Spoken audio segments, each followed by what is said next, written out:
Alright, everyone. I just woke up. Oh, not that you guys care. I'm a random Unity developer who's been using Unity for, I don't know, 7+ years. That was my main engine. I prefer it over the Unreal Engine, but that might change quite soon. My main focus has always been in networking. I've used Bolt, Forge, Unet, Photon. Right now, I've been so interested with networking, and this company called Improbable just released their new GDK for Unity called the SpatialOS GDK, Unity GDK.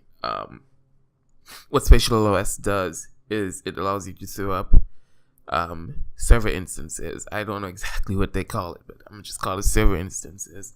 And this allows thousands of people to be connected, well, not to one direct server, but in the game through server instances, right?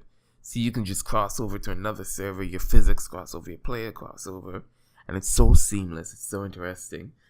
I'll put their trailer down below, their blog post, and but that's not what we're here to talk about. We're here to talk about some interesting development with Unity and SpatialOS. So I wake up this morning, and the first thing I see is Unity and SpatialOS are no longer happening. So why might that be? Reading into the blog post some more, and the first thing I see is that Unity is now blocking SpatialOS. Okay, well, that's strange. Why would Unity ever do that? Well, apparently they've added to their terms of service that cloud platforms like SpatialOS are no longer allowed on Unity. Why should this bother you if you're not a game developer who's working on a multiplayer game in SpatialOS? Well, first of all, it should bother you because there are people who are actually working on games using SpatialOS. Now, these people, we're not too sure what's going to happen to them. SpatialOS said they're going to create an emergency fund for them.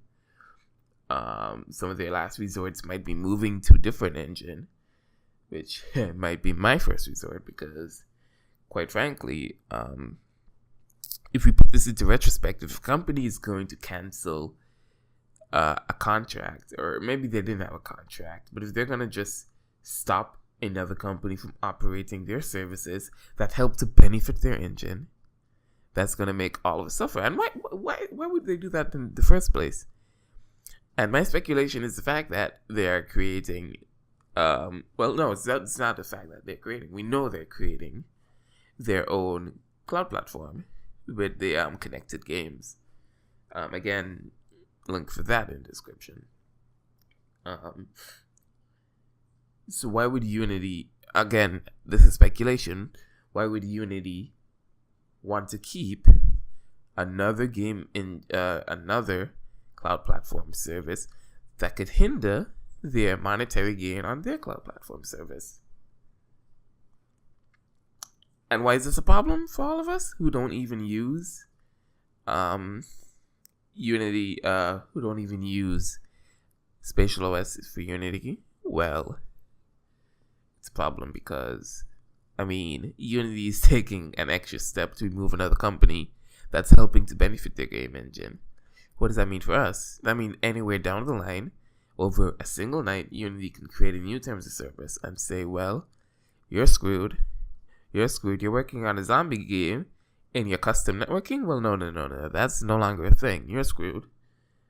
Steam multiplayer, we no longer use that in Unity. That is now against our terms of service. So you're screwed. You're screwed. When a company has bad-minded decisions like this, or even if they make decisions like this at all, you begin to question. And not only could this be an accidental terms of service, SpatialOS has confirmed that they have clarified to them that this is against their terms of service.